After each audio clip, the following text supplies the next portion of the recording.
flag of the United States of America and to the republic for which it stands, one nation, under God, indivisible, with liberty and justice for all. Amen. Next thing is public comment. Do I see any hands raised or anything? No? Being no sign of public comment. But item number 4, which is consider and reaffirm resolution 2021-06, making findings pursuant to Assembly Bill 361 that proclaims state of emergency continues to impact the ability to meet safely in person.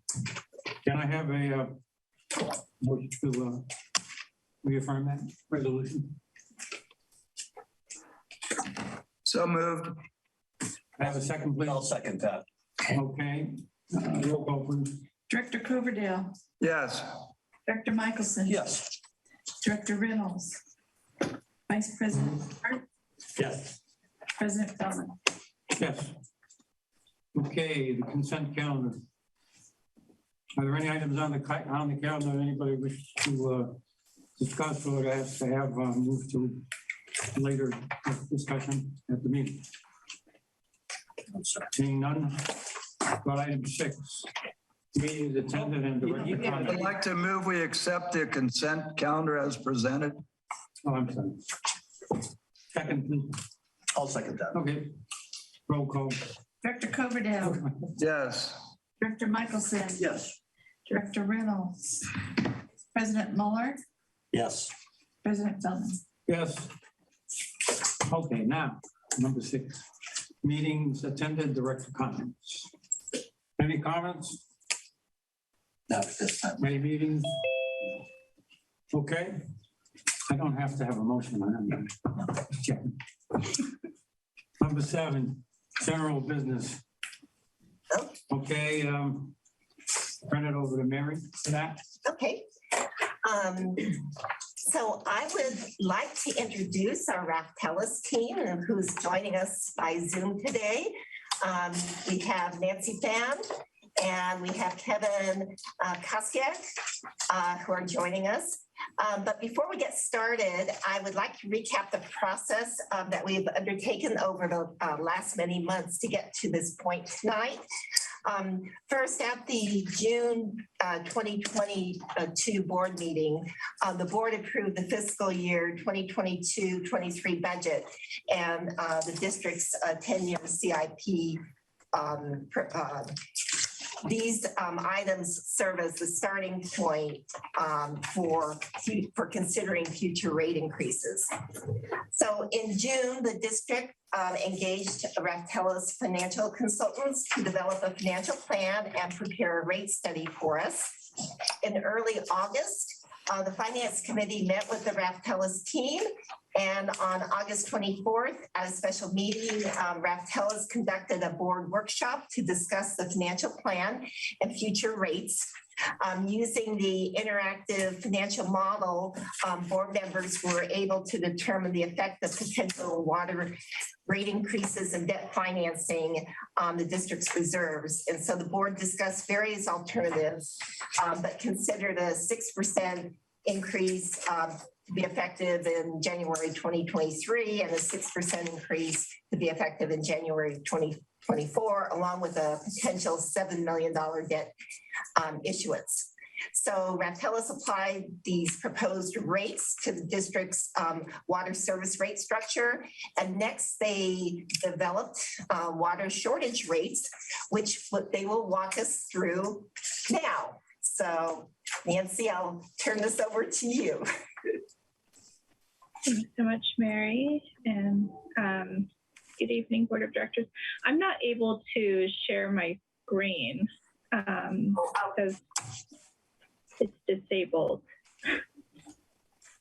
So, Sorry about that. no, you're all good. Just let me know when that is ready. It's done, it's ready. Okay, perfect. There we go. Okay, so I'll be walking us through this presentation tonight. And feel free to ask any questions as we move through it. So on today's agenda, we'll just review the financial plan results and the proposed water rates based on the past couple of meetings that we've had with the board, and then go into the water shortage rates and next steps. So for the financial plan and proposed rates, this slide here summarizes what we discussed during the last time we met in person. So the financial plan results, we have a 6% revenue adjustment for each year in January, and debt proceeds of $7 million in fiscal year 2025. So that gets us to pretty close on the ending balance versus target balance for the water fund, and keeping our debt coverage ratios well above target.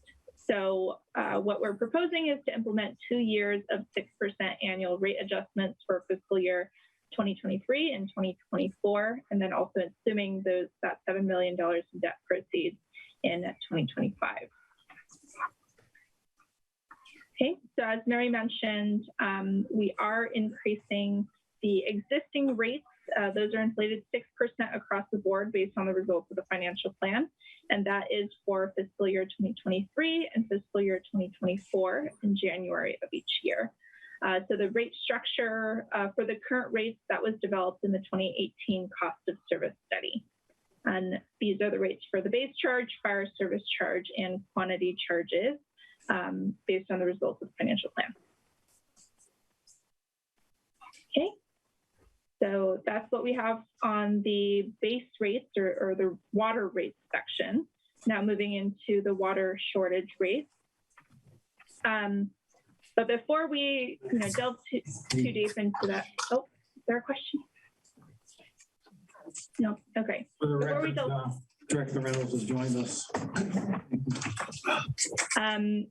So this question that we usually ask before we delve too deep into the water shortage rates is, what's the difference between rates versus penalties?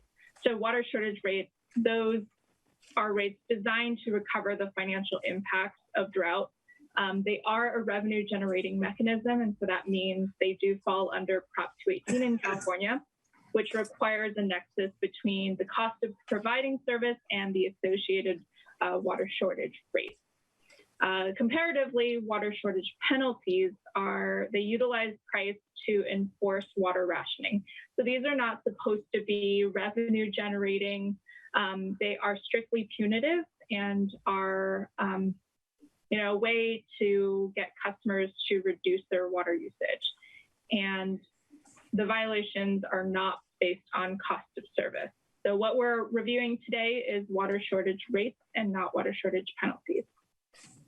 Okay, so what are water shortage rates exactly? And, as I mentioned before, they do fall under Prop 218 requirements. So these are designed to recover the lost revenue due to any reductions in water use during each stage of drought, and potentially differences in water purchase costs. There are surcharges that are tied to the specific drought stages that are defined in the district's water shortage contingency plan. And finally, they also are a tool that allows the district some financial flexibility in implementing the appropriate water shortage rates in each stage of drought. So there's 4 key steps to developing water shortage rates. The first is asking, what are the reductions of water use in each stage? And second, we go into determining what the financial impact of each stage of drought is. The third is determining what rate structure is most appropriate for the district and its customers. And finally, and probably most importantly, what are the customer impacts due to these water shortage rates? So step 1, determining the reductions in each stage. We base that on the 2020 water shortage contingency plan that the district has adopted. So we have 3 customer classes and 6 stages of drought, as you can see on the table. What these percentages represent is percent of use in each stage as compared to baseline. So for a single family So for the single family customer class in stage 1, they're using 85% of baseline or 15% overall reduction. Okay. And so putting some numbers to those percentages, the first column here is baseline. We are showing water usage, estimated water usage in both BCF as well as million gallons. So the baseline here, overall, it's 626 million gallons. That's what staff has aimed to be the long-term kind of new normal water usage, since we're currently in a drought right now. So the baseline is kind of what we determine is the new normal amount of water usage. We apply those percentages that we saw on the last slide to each of the stages, each of the customer classes, and that's how we determine how much water sales in each class are estimated for each stage. Okay. Step 2 is determining the financial impacts of drought. So some questions that we consider when we look at water shortage rates is, most importantly, how much lost commodity revenue is expected due to cutbacks in each stage of drought. 2 is, how will this change our water supply mix and the costs associated with each source? How will this change our operating costs, if at all?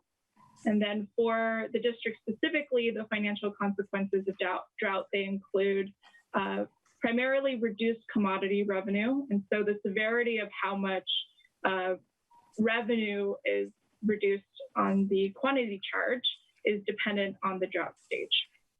Okay, and then there are changes in water purchase costs from SFPUC. So there is a shift in the supply mix in each stage of drought from less expensive local water to more expensive SFPUC water. Okay, as I mentioned in that last slide right here, we have, this is the water supply mix, this top table right here. This is showing the local sources as well as SFPUC. So under baseline, we have more abundant local water sources, and we recover the rest with SFPUC. In stage 1, local sources are diminished, and we have to purchase more water to meet demand from SFPUC. So in stage 2, there is the stages 2 and beyond, there's the possibility that there is no local water available at all. And so we're having to meet all of the demand in water sales with SFPUC water, which is more expensive than local sources. And then, so given that component, the drought costs that we have here, as I mentioned, there's lost commodity revenue, there's the change in SFPUC water purchase costs and one-time expenses for conservation outreach. So lost commodity revenue, that cost is due to how the drought cutbacks in each stage. So that gets progressively more severe as we move through the 6 stages. For SFPUC water purchase cost changes, as you can see in stages 1 through 3, there is actually an increase in SFPUC water purchase costs due to a diminished local supply. And then in stages 4 through 6, we're actually seeing some savings there since the water use cutbacks in these stages of drought are more severe. And then we have a small amount of one-time expenses for conservation outreach. We add these all up, and this is kind of the financial cost of drought and how much the drought rates or the water shortage rates are designed to recover. Okay, the third step is determining the most appropriate rate structure for water shortage rates.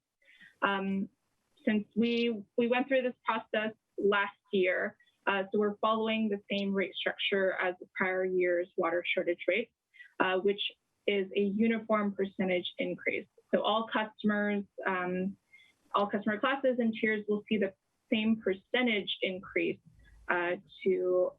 for the water shortage rate. Okay. So these are the proposed water shortage rates. The first is the additional kind of surcharge for water shortage. So baseline is 0. We don't have drought rates under baseline conditions. We have stages 1 through 6 here for all customer classes and tiers. And then down here is the combined commodity rate.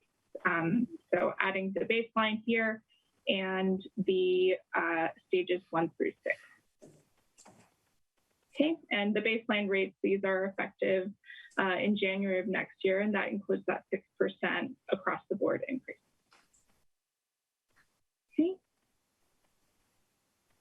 So step 4 is determining the customer impacts due to the water shortage rate. So we're showing single family residential impacts. The vast majority of customers within the district are single family residential customers. We'll be showing them for stages 2 and 3, which is on the next slide. So this is for a customer with a 5/8 inch meter using 6 CCF per billing period in stage 2. So under the baseline scenario, this is a non-drought scenario. They're not paying anything for the water shortage rate. They have their commodity charge as well as their fixed charge for a bill of $108.23. So under stage 2, in stage 2 for single family, it's a 21% reduction. If they reduce their usage by 21%, they will have some water shortage rates included in their bill. Their commodity charge goes down, fixed charge stays the same, and their bill is more or less around the same as what it is under baseline if they reduce based on the stage 2 reduction. And then this third column here is stage 2 for this customer if they don't reduce their water usage at all. So they're paying the water shortage rate, their commodity charge stays the same as baseline since they're not reducing their water usage, fixed charge stays the same. So as you can see, their bill goes up quite substantially as compared to baseline if they don't reduce in stage 2. Okay, following a similar structure here in stage 3, kind of all else stays the same, but we're showing a 30% reduction in stage 3 instead. So they will be getting some drought rates. Their commodity charge goes down quite a bit, and their bill more or less stays the same as baseline if they reduce in stage 3. And if they don't, they can expect to see a higher increase to their bill due to that water shortage rate. Okay. And then just some quick notes about implementation. So based on Prop 218, the water shortage rates that we showed in this presentation are the maximum that the board can implement. If there are any additional costs that SFPUC charges to the district as a result of drought, on top of kind of what we've already included in the assumptions, those could be passed through. And as I mentioned at the very start of this presentation, water shortage rates are really a tool that the board can use in response to drought, but the board has the discretion to implement a lower water shortage rate than what we're showing, use reserves, defer capital projects, or any combination of the above to respond to drought. Okay, and then next steps. Today, the board, we're asking the board to authorize the proposed water rates and proposed water shortage rates. We have the draft report and Prop 218 notice prepared already. That's ready for review, I believe, Mary, and the public hearing, as a reminder, is scheduled for December 13th of this year. That's it. Thank you. Thank you. Okay, so take the screen sharing off again. All right, so I have a comment. John has some questions. Yes, I've reviewed our staff report here as best as I can. And I'm really pleased to see in here regarding the comment you made about the water shortage rates are designed to recover lost revenue due to the reduction. But more important, towards the bottom here of our report, water shortage rates should not be construed to be penalties. I think that's very important for people to understand. And the last bottom paragraph was an option to defer capital projects or a combination of strategies. Personally, I think that's a very thin ice to be running across, because look at the rest of America when they did reduce their capital improvement programs, and look what different states are facing in this country. So we don't want to do that at Coastside County Water District, in my opinion. I'm sure my board agrees with me. I just wanted to get that part out, and I have another comment later on. Thank you. Other comments, Lynn? You know, I'm curious, we have a reserve fund in case of an emergency, and we do that because we know we could have an earthquake or natural disaster, and we could have some malfeasance, and so we have a reserve for that, and we fully expect to use that when there's an emergency.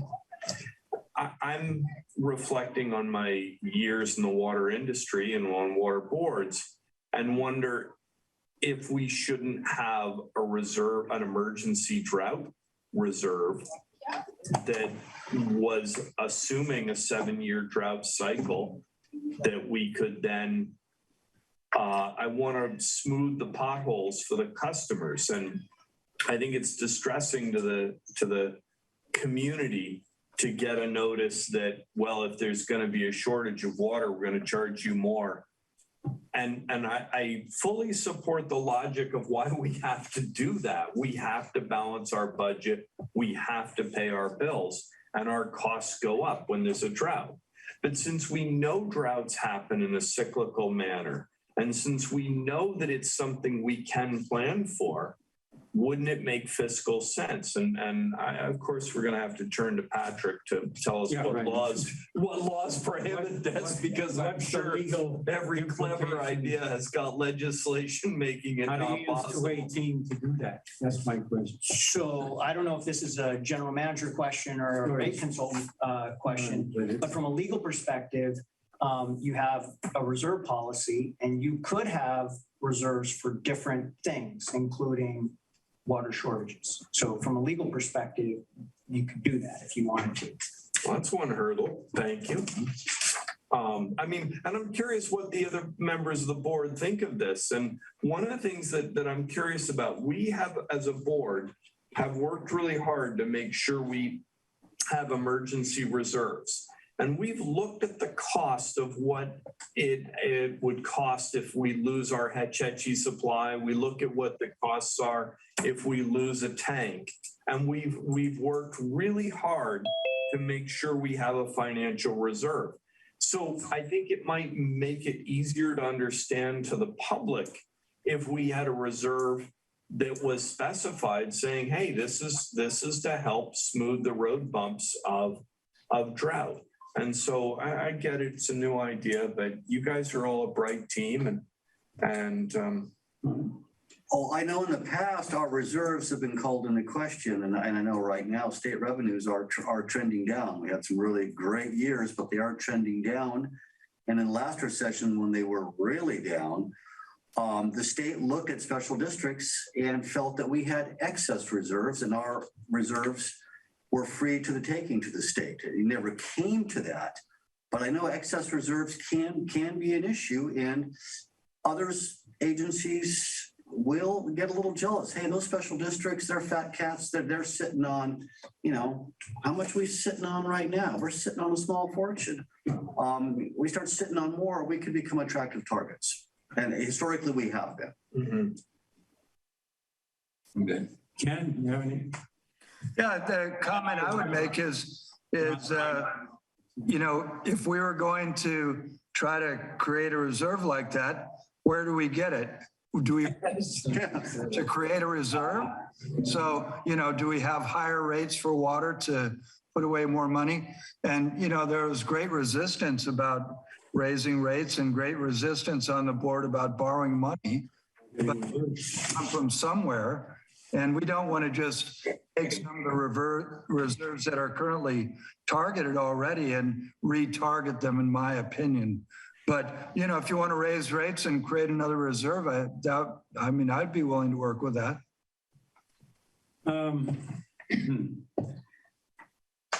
I remember how hard it was to develop the reserve that we have now. How many years it took, how much effort it took, how many rate increases we had to put on the table, how much we had to try to convince the public that this was important.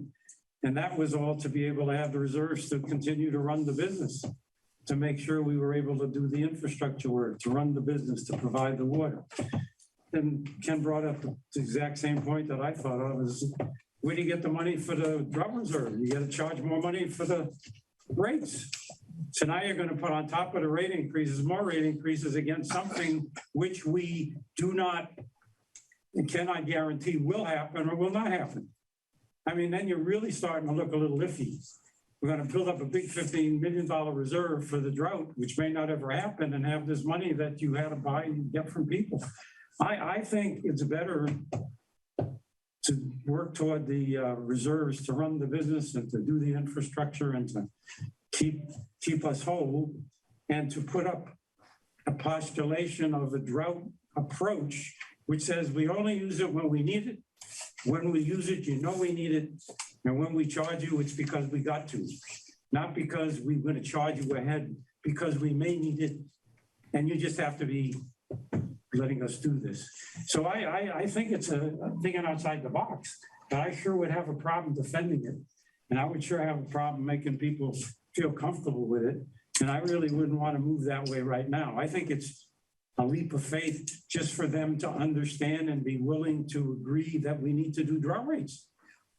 I mean, I think they agreed to it in the previous round, and I appreciate that.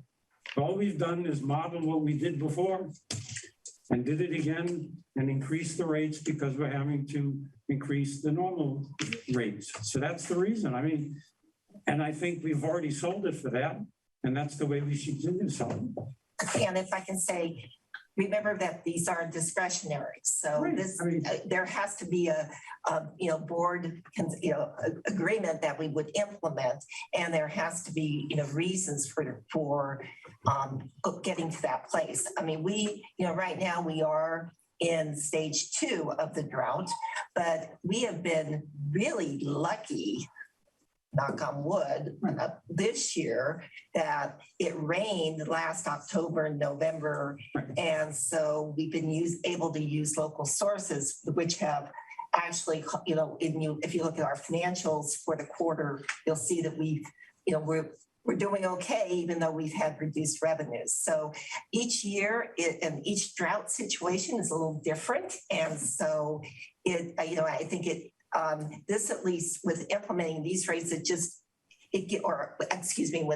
with having this as a tool in our toolbox, is just something in the future we don't have to implement, but it could be something if we really got in trouble with a drought and lost our local sources. Other comments? Ken? Chris? John? No, I agree. Drought rates are the worst form of government except for all the others, as Churchill once said. But I think this is the least offensive way to provide for this eventuality or potentiality than any other. And I think it serves the purpose, and it keeps the customers as whole as we can keep them until we have to do something, if we have to do something. And I think that's the whole point. That's the reason we went this rate. Other comments? Yeah, just briefly with Director Reynolds' comments, I think we're looking at the unexpected happening in the future. And I think we all have to look at it. Look what's hit Florida now in the last few weeks. So we as a board, our responsibility in the future is to be prepared for the unexpected. So it's something in the future that we can review and see how the next couple of years are pray for snow and rain, but that doesn't seem to work the last few years. But we got to keep trying. But I think that's a good suggestion that we have to look at in the future. And personally, I'd like to definitely get this moving forward. And then when this is completed, maybe step up for something else in the board's decisions. Thank you. Any other comments, Mary? Well, when we're finished with our water shortage discussions, I will say, I want to talk about the rate update that Rathel has put together for us. Basically, they developed this to support the proposed up to 6% rate increase to be effective. And I'm calling it January 19th, 2023, because we don't want to prorate the bill, so we put it on the meter read. And up to 6% in January 2024, and then and also they're supporting the water shortage rates in their report as well. Just as a note for the record, we called these water shortage contingency stage rates when we implemented, or when we actually passed them in January, but that's quite a mouthful. So we decided to shorten it. But anyway, so this is our administrative record and supports the Prop 218 case. It was developed using the cost of service analysis prepared in May 2018, and also with the updates, with the various updates since then, and with our latest operations and maintenance budget and our capital improvement program. So and it supports, actually, it meets the requirements as interpreted by the courts, including the April 2015 appellate decision in the Capistrano taxpayers versus City of San Juan Capistrano. So the board action for today is to schedule a public hearing at the regular board meeting on Tuesday, December 13th, 2022 at 7 p.m. And also to authorize the issuance of a notice of public hearing to amend the district's rate and fee schedule, which you have a draft in your package. And I want to thank Kathleen for helping us pretty it up a little bit from our previous these notices. Very good. Okay, so right now we need a motion to schedule a public hearing on proposed rate adjustments. So does someone make the motion, please? I can make a motion. Okay, Glenn? I make a motion that we schedule a public hearing on proposed rate adjustment for calendar years 2023 and 2024, and authorize issuance of a notice of public hearing for proposed rate increase effective January 19th, 2023 and January 18th, 2024. And just to clarify, the public hearing will be scheduled for Tuesday, December 13th, 2022 at 7 p.m. Doesn't say that. I know, it does in the written schedule. Thank you. I will second it. Okay, have a And second. if I may have a brief comment on that. And I want our customer base and our public to know and thank the staff and the professional consultants with us. And when I'm kind of bored on a Sunday afternoon, there's 30 pages, single copy, 60 total. So our dear customers and staff, thank you for all the hard work, but we really have looked at this thoroughly over the months. So I compliment everybody, but I want our customer base to know this just didn't come out of midair. This was really reviewed and studied, and we're doing the right things for the future of this district and the future to supply water to all of our customer base. Thank you, John. Okay, so we have a motion and a second. We have a roll call, please. Director Coverdale, Yes. Director Michelson, Yes. Director Reynolds, Yes. Vice President Mueller, Yes. President Feldman. Yes. Okay. And Mr. President, could I just make a quick comment? Yes, sir.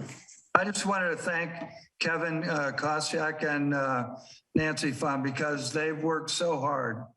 And there were a lot of iterations, there are a lot of changes, and a lot of back and forth on this particular process. And so good job on the relay race, picking up the baton and carrying it forward. We enjoyed Sanjay, but it's been a pleasure to work with you both. Thanks for the kind words. Thank you. Appreciate it. And thanks for your help and support on doing this, Kevin and Nancy. Okay, so with that, we'll go to item B. Approve the Coastside County Water District response to San Mateo County Civil Grand Jury report. So Mary. at the September 13th board meeting, the staff reviewed the San Mateo County Civil Grand Jury report dated August 5th, 2022, entitled "The Other Water Worry Is Your Water Provider Prepared for the Big One?" So the grand jury had recommendations, including by March 31st, 2023, county water providers must perform emergency preparedness exercises consistent with their emergency response plans. And by March 31st, 2023, county water providers are to perform analysis and after action reports consistent with their emergency response plans. So the response is due to the grand jury by November 4th. And so staff has drafted a letter included in your package to send to the grand jury in response.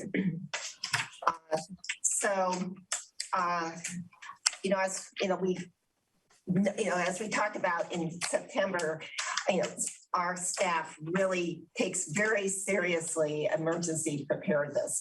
And it's part of our day-to-day operations. I think anything that we do, and I think James can attest to this as well, we are thinking about how can we be better prepared for emergencies. I do want to talk about that, and I mentioned last month too. In 2021, in compliance with the Environmental Protection Agency's American Water Infrastructure Act, the district spent over 250 hours of staff hours and 350 consulting hours, first conducting a risk and resiliency assessment of the district's operations and infrastructure and cybersecurity. And then that was certified with the EPA in June 2021. And next, the district prepared a new emergency response plan. And that was completed and certified with the EPA on December 20th, 2021. So the emergency response preparation itself included conducting 6 workshops with the district's key management staff to formulate incident action checklists. And this new ERP incorporated using FEMA recommended annual exercises and documentation. So the district was interviewed by the grand jury in February 2022, just 2 months after the completion of the ERP. So we were unable to demonstrate that we completed tabletop or operations exercises as recommended in the new ERP. But I will say with the ERP, it says annually we would be conducting exercises. So we are still in the 2022 year. And so we, our emergency staff is meeting monthly We're all in the process of taking the SEMS and ICS FEMA courses and we're planning exercises. We actually did a exercise this past week with the county and along with, I think, there were 70 on the exercise from many, agencies, I guess probably, 15 to 20 agencies on tsunami preparedness. We have other exercises planned. We're actually participating in the shakeout next week with the earthquake shakeout exercise, and we have, and James has several other exercises planned. So with other agencies, but I do think just in general, and as I mentioned back in September, and also included in the letter, we do a lot more than just exercises. We are, first of all,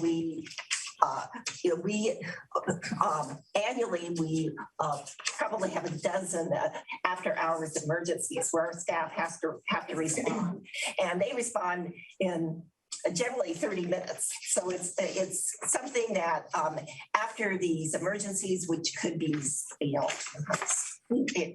water main breaks, or could be storms or lightning strikes,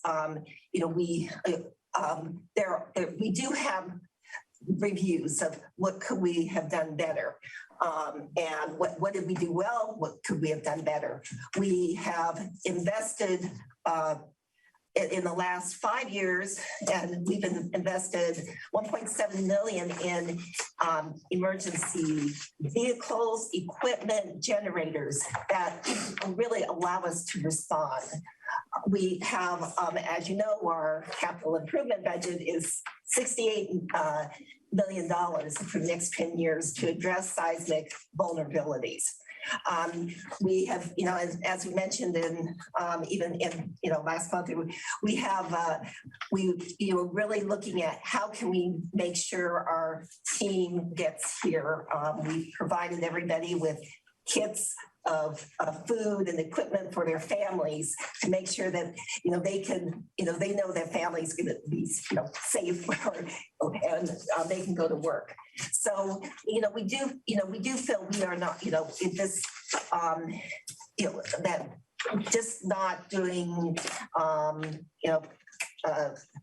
tabletop exercises occasionally. I mean, we do exercise, but it is something that's not, that doesn't indicate that we're not prepared for emergencies. Excellent.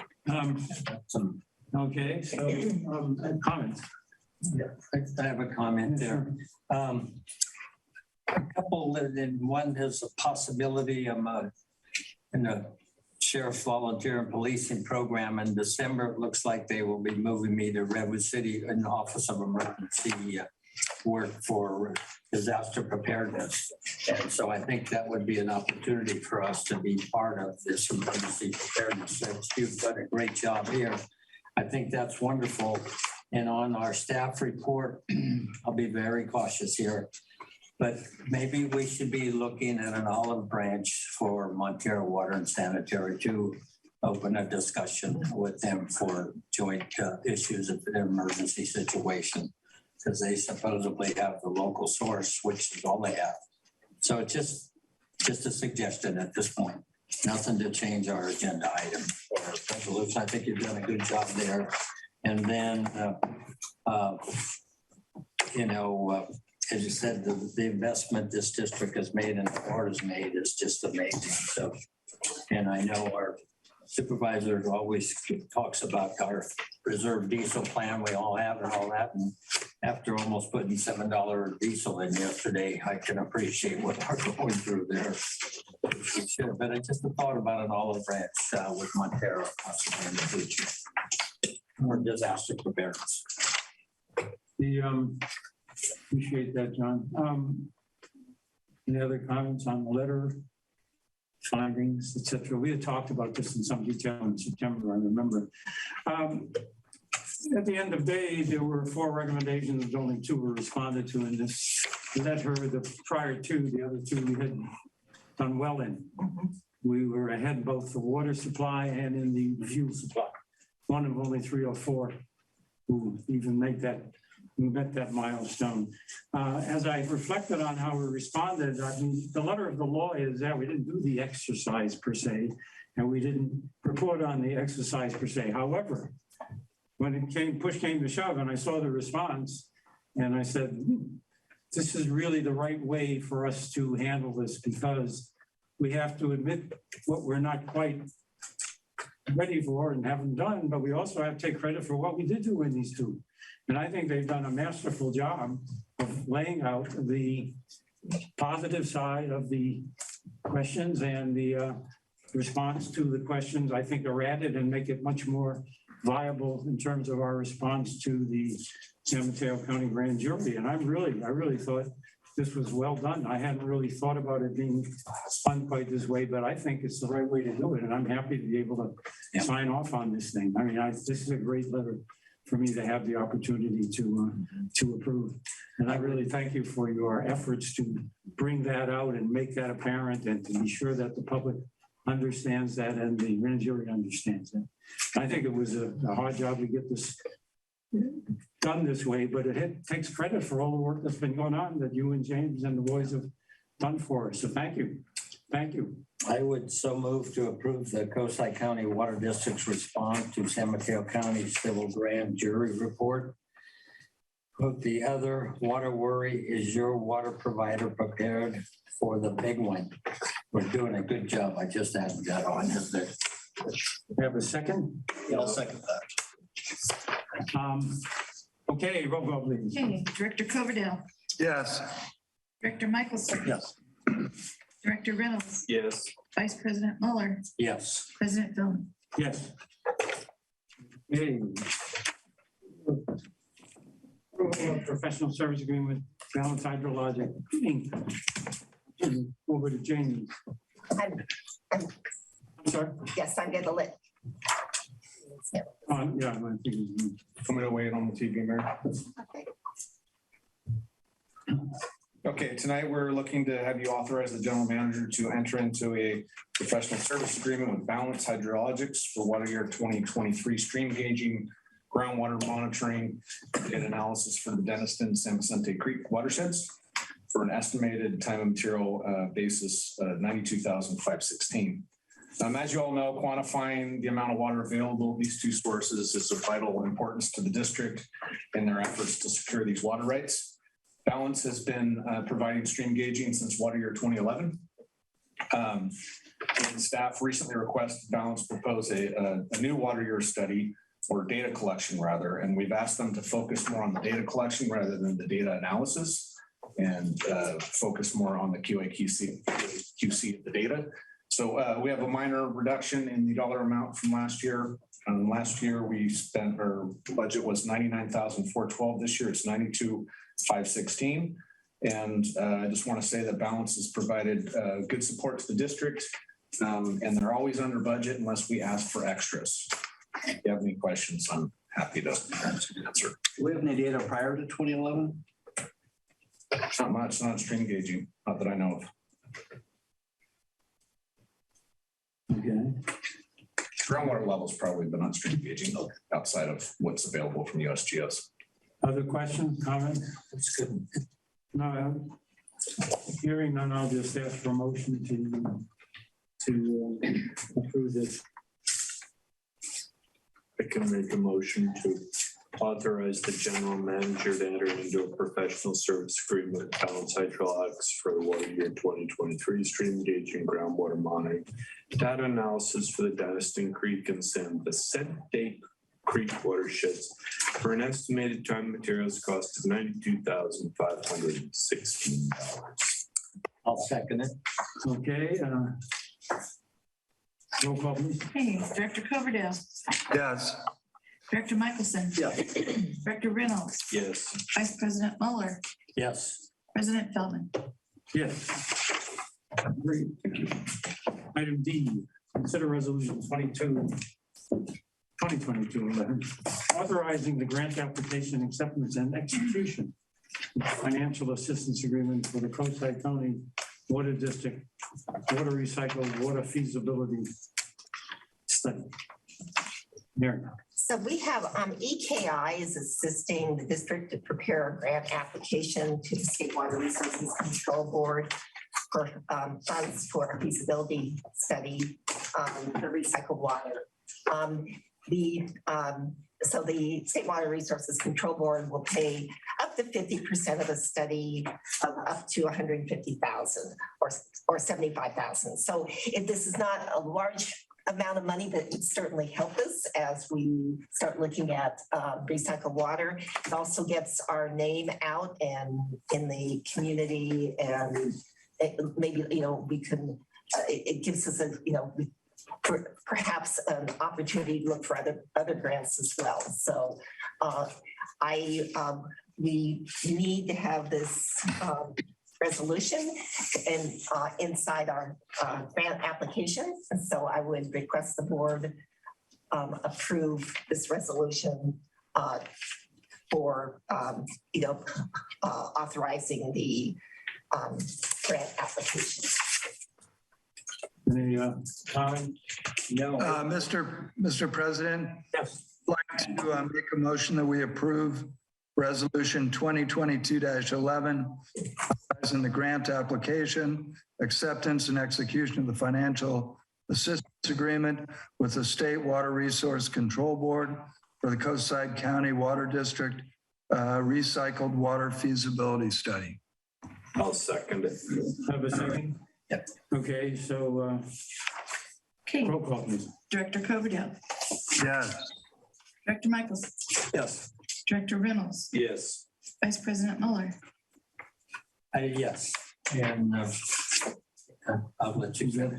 Just a brief comment, if I may, then when dealing with the state board, I think since our regional board chair is local, maybe when it's all completed, I think it's legal with send a courtesy letter that we are moving forward with the state, not with the Bay Area region, to let them know how valuable our water boards are in California. Just a courtesy, we're not breaking any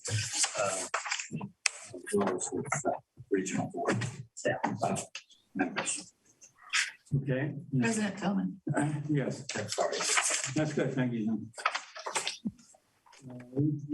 I think as a side issue, I think it's good that we move forward because we have now Debbie Ruddock's letter to us, their support in our moving forward. And I think this is a very strong statement on our behalf that we really need to make this a serious thing for us. Thank you. Quarterly financial review. So I have to say, it's hard to believe that we are already 3 months into our fiscal year. So in looking at our operating revenue, the district is $274,000 below budget, given lower, water purchases than what we planned.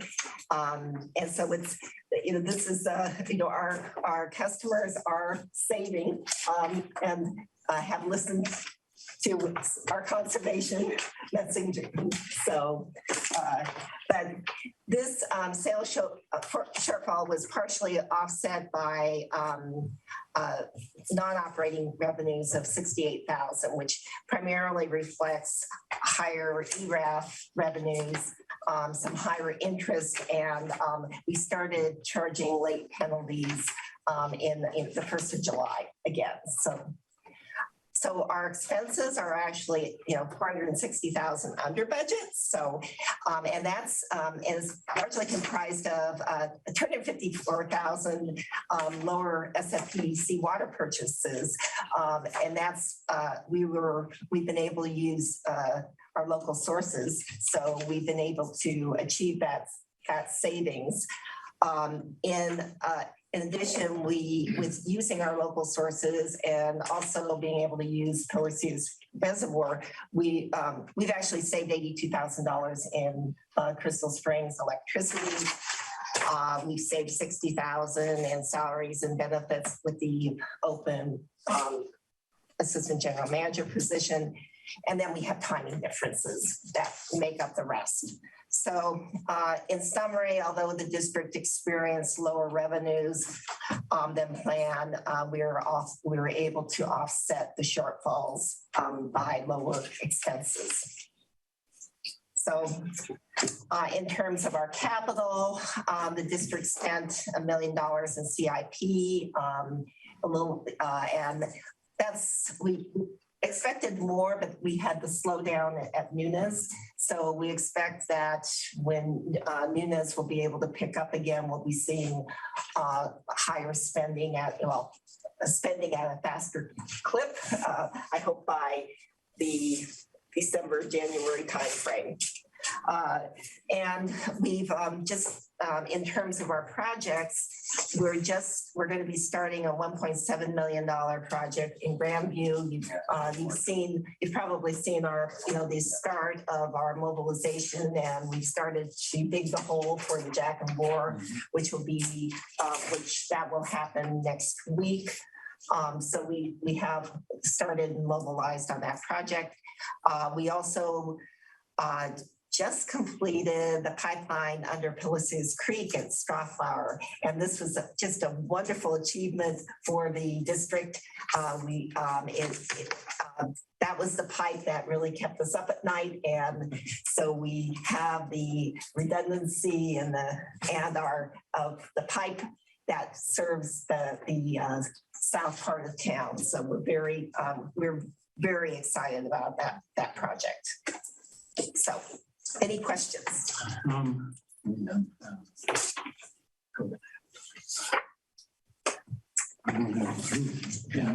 Excuse me, I have to apologize to James and Kathleen, but I have read your staff reports and all that. Thank you, Mary, but I'm a little fuzzy right now. I better go. Okay, thank you. Okay. Yeah, you want to ride home? I'll be all right. Sure. Yeah, I'll be okay. It's just a combination of things. I'll give him a ride if you want. I'll be all right. Yeah. All right. Thanks, guys. Sorry.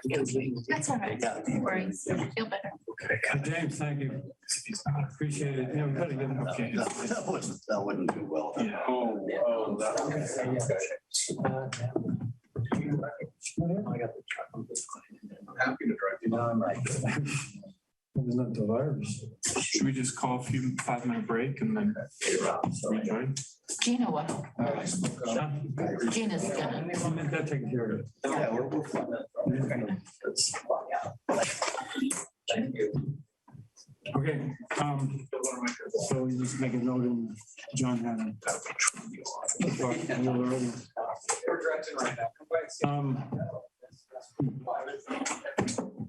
Comments regarding the, we're a little behind on contribution reserves, correct? So by the end of the year, about 216K. I mean, what's your Actually, projection? we're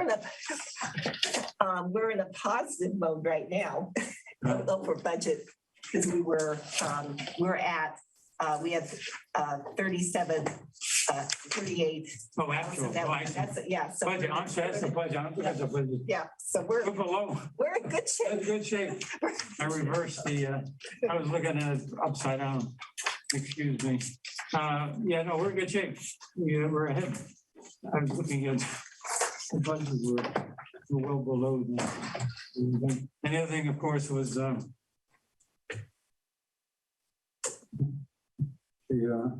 old nagging thing I do, the Feldman factor, which is, I know we're about $1 million into it, but there's about an $8 million budget, and I'm just hoping, once again, that I know we have things planned and things are cracking, and hopefully we'll see some real impetus with Nunez going forward and these other projects, but it's going to take a bit of clipping. Yeah.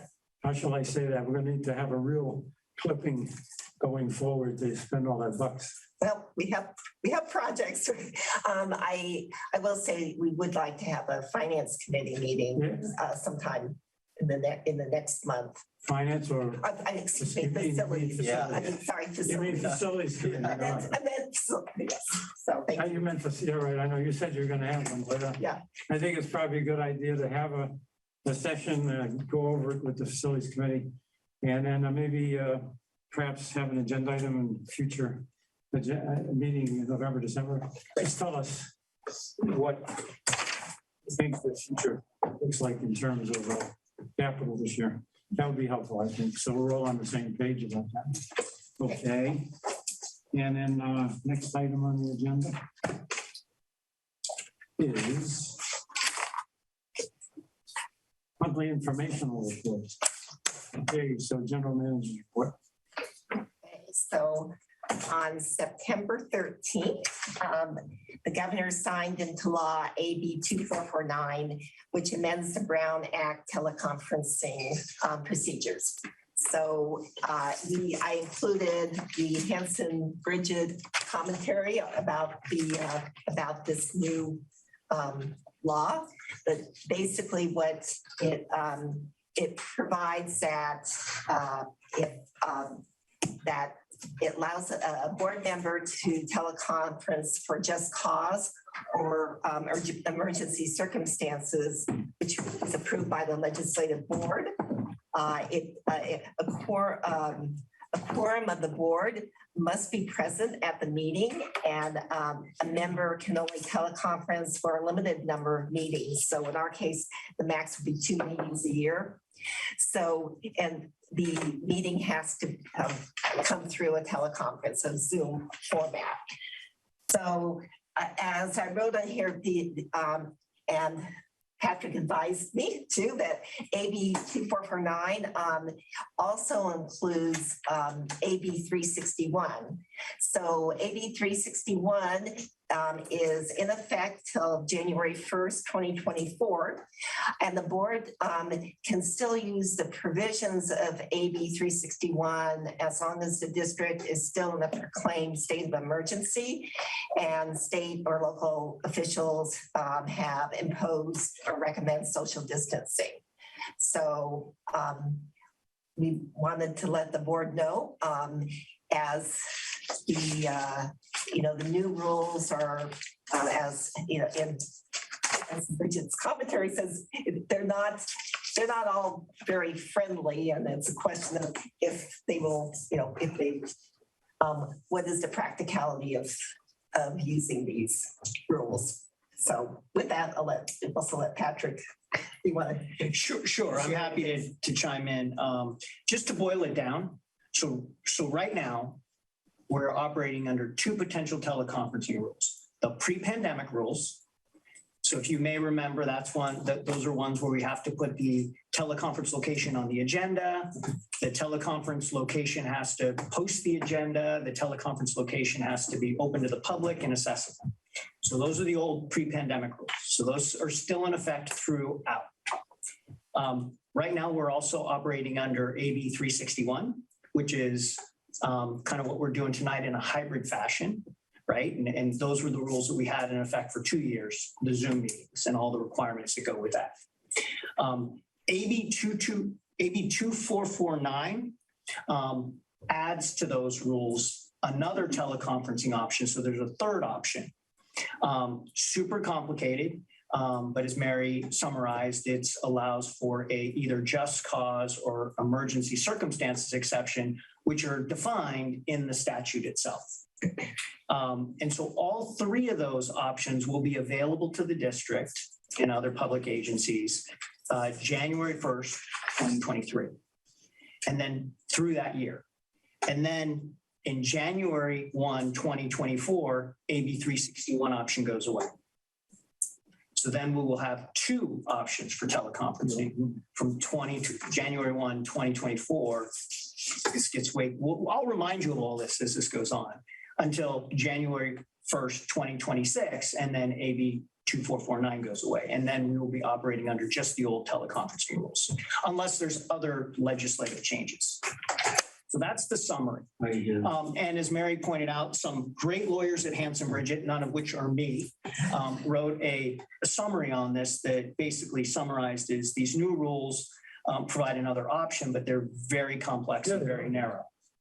So may not be used very often, but it is another tool depending on the circumstances that come up.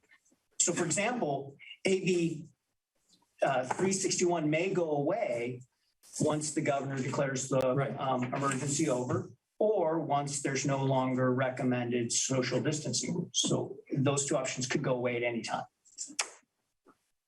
So in January of 2023, that's this next year, this format tonight is acceptable. We don't have to have special cause for the director not to be here. We don't have to have a quorum here in January 2023. As long as we are still in a emergency proclaimed state of emergency and there's still social distancing. Okay, so recommended. If that changes, that would change. We can still do what we're doing tonight. Correct. Okay, so special cause won't kick in until 24. The emergency circumstances or just cause. Yeah. That third option kicks in January 1, 2023. But we still have AB 361, January 1st, 2023, as long as the conditions are met for AB 361. And who decides that? Well, the governor, one, as long as the governor doesn't say the declared state of emergency is over, that's prong number one. And prong number two is right now, state or local officials are still recommending social distancing. Right now it's Cal OSHA, they still recommend social distancing. So as long as that is in place, we can still do it. There's actually a prong 2B, that's prong A. Prong 2B is the board can make a decision that, hey, we don't think it's safe to meet in person. I think to summarize is Pat decides what is the right thing and then advises Mary. And then she tells us about what we can do at that next meeting. What are the legal? Well, that's easier. That easier. We get to know from Mary, who gets to know from Pat. Mary and I will know from his experts. Coordinate all this stuff. Mary will coordinate what's appropriate. Is that fair? Yes. He'll tell us what we can or can't do at that But in the 60s and 70s, we had these black balls that you rotated around and they floated with a little thing, right? So now I think we need a little spinner with a nose swab and you flick it and you go COVID, no COVID, social distancing, or distancing, rule AB 213, 214. Okay. Oh, and we'd be famous on TikTok. So thank you for the update. I'm not sure it's a hell of a lot clearer, but we'll wait further instructions from Mary prior to each meeting. That would be helpful, just so we know, and then we can take it from there. What? We have the Okay, now the superintendent of operations. there was one other thing. I don't think so. That it from Mary? Yes. Visitors. Okay. So we're on to Captain Herb. Okay, superintendent of operations. Are you sure that's the wrong field?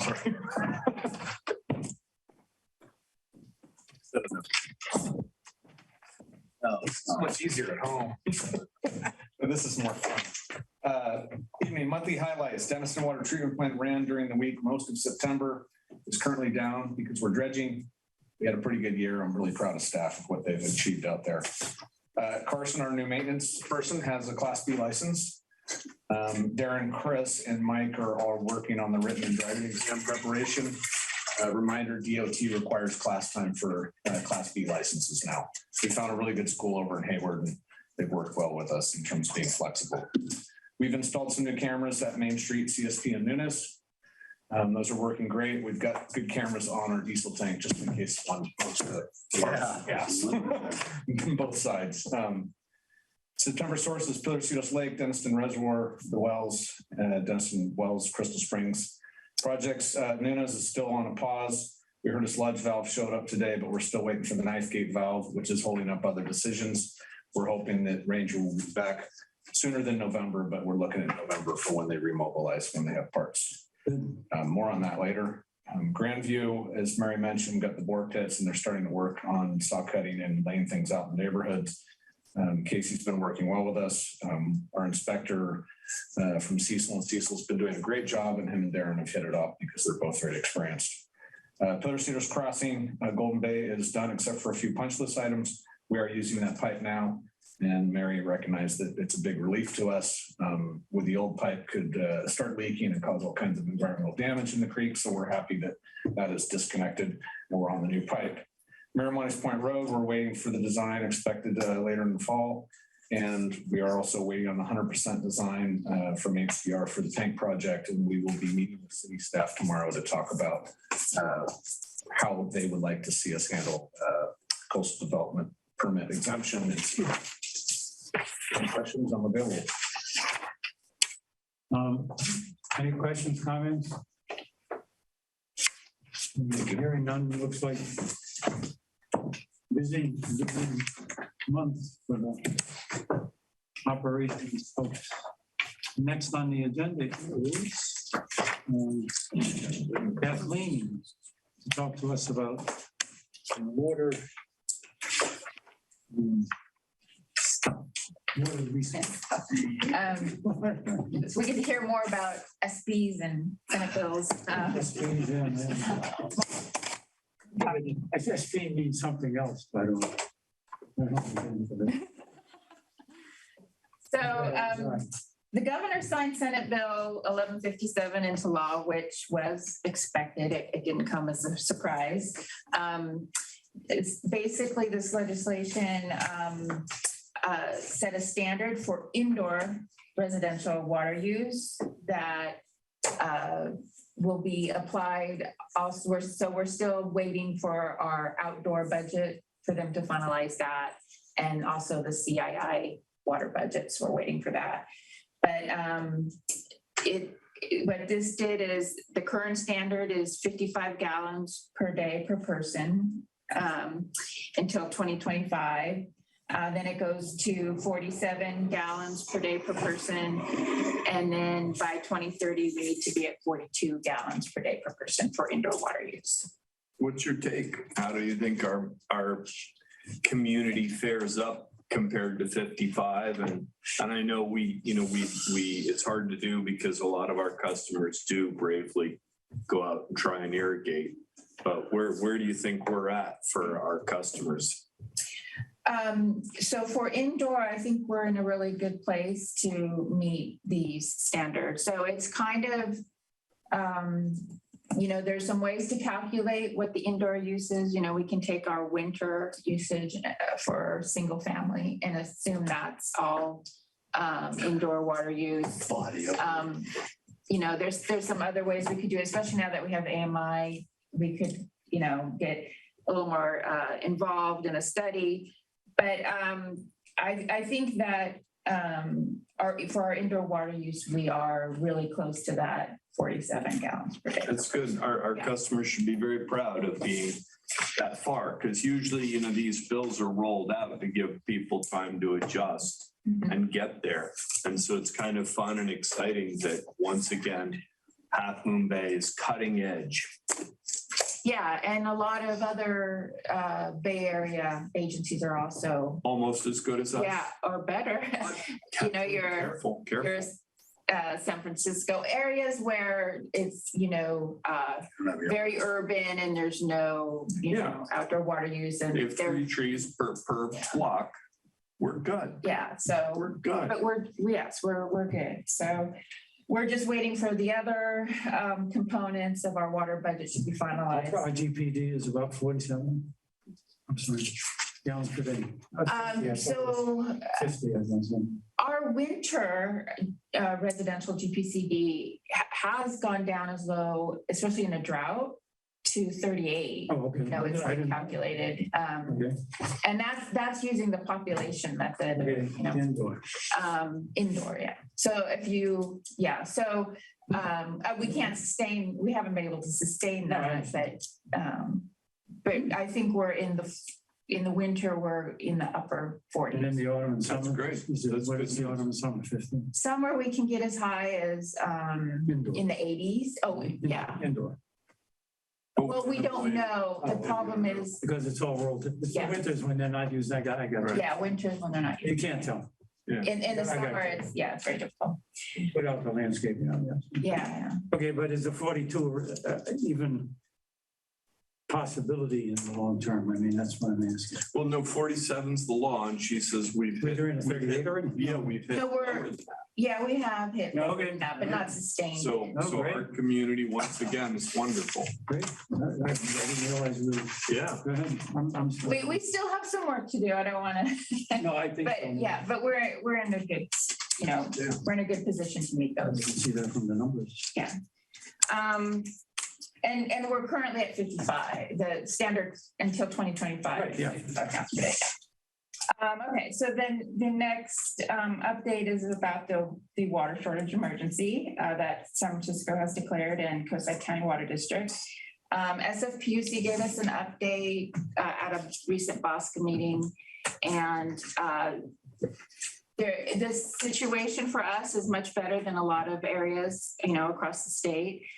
They are concerned about the water bank and if we continue to have a dry winter. So they are going to take a close look about mid-November at the storage levels, at the water bank, and what the forecast is for precipitation, and maybe consider further actions. If it doesn't look good, then we could see our water budget change lowered with a higher percentage of conservation requested. They could implement mandatory, fines, or if we go over our allocations. So, all of that still is potential and out there. So it would be very nice if by mid-November we could see some significant precipitation in the Sierras and even locally here in the Bay Area. So mid-November is the next, point where we'll get an update from SFPC on the water supply situation. And also, I should mention, the state is also looking for the state water project, and because of the levels of Oroville and Shasta for the, what type of extra restrictions they're going to ask for potentially this winter. They also, the State Water Resources Control Board could also, pass some more restrictions on us. So we have to watch all of those. Yeah. So our current water shortage ordinance, so when we passed it, we sent out this fact sheet to all our customers. And on page 2, it has what the irrigation restrictions are. And then so starting October 1st, we're down to 1 day a week of spray irrigation. Again, if you have drip, you don't have that same restriction. But, and so for even addresses, you're allowed to irrigate with spray on Monday, and for odd addresses, it's Thursday. You also still have the same restrictions of that irrigation is prohibited basically during daylight, 8 a.m. to 5 p.m. And that you're limited per irrigation station of 10 minutes maximum. Which needs to be explicitly stated in the advertisement that we put in. I think it doesn't make sense, and they don't realize that it's there. I like the ads. I think it's what you have to do, but I really think that first station is critical. My sense was that October's forecast is looking pretty grim. At least that's what I'm hearing or seeing.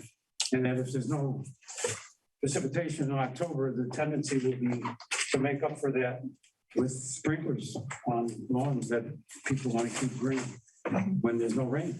And so I think it has to be really clear that there is that limit. And I think it's a tough thing to have to say, but it's what it is. Personally. So I don't think we have a choice. I think the drum is rolling, and I think unless we get really lucky, it's going to be pretty interesting in the next few months here. Thank you.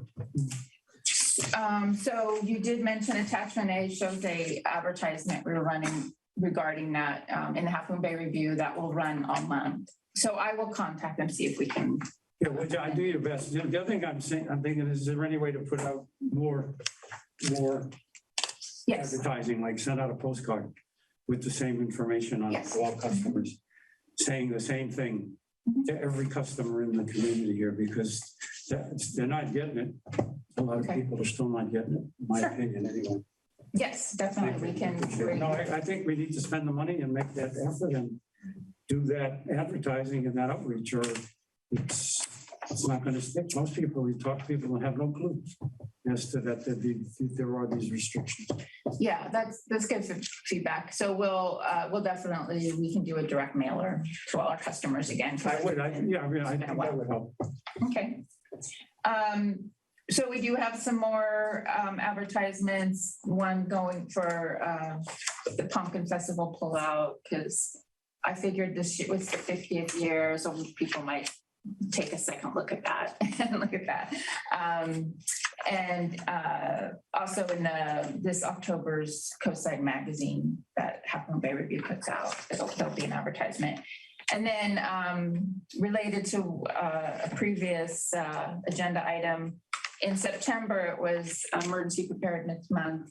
So we put an advertisement in the Half Moon Bay Review for being prepared for emergencies. And I think October is actually, I think, specifically earthquake preparedness month, which is, I think, why we have the training that we're going to have this month. A question for you, maybe you're more informed than I am. There's some communities where I've heard from people who reside there that there are no restrictions, or they don't know of any, that you can use all the water you want in some places still. I'm just asking, are you aware of like Los Altos Hills, for example, and Contra Costa in some communities, Brentwood and others? They don't seem to have any knowledge or even the fact that there isn't a restriction. Is there any of that going around? Yes, there is some of that going around. I'm surprised. That is one difference between this drought cycle that we're currently in versus the one that was from 2012 to 2017. And I think it's, to be honest, I think it's basically coming from, we had different leadership and a much more direct response to the drought from our previous governor. And so they demanded more conformity and across the state and everything. Okay. But there's a lot of variance. Yeah. We're pressing people real hard. I mean, we're doing what we have to, and they're stepping up to it, but I don't get that other people are even thinking about it. Yes, I mean, Okay. if you travel around, you will see it'll vary greatly. And it depends on where they're getting their water. If Where it's they coming have from, sure. they might have a great aquifer that they can take it from. And if you're more north, coastal, they have a better water situation too. Yeah. Excellent. Everything looks good. I didn't notice this clearly previously. This is great. Really well done. I mean, this is a complex thing, and what you've done is try to lay it out so it's at least understandable. There's a lot of it, but at least you try to make it presentable and show that some thought's gone into try to show what this means to people and what the impact will be on their bills, et cetera. And it's a lot more than we usually do. Usually just 2 pages. This one we had the drought shortage rates included, so it was a little more complicated.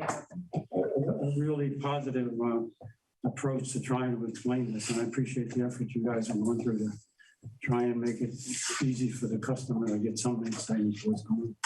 Yes, and I had a lot of help from staff Right. with proofreading and suggestions, and do you understand this? And- Okay, well, thanks a lot, Peter.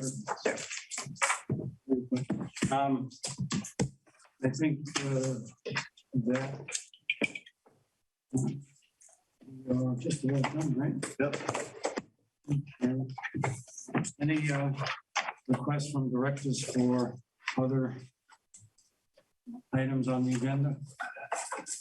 Future agendas? No.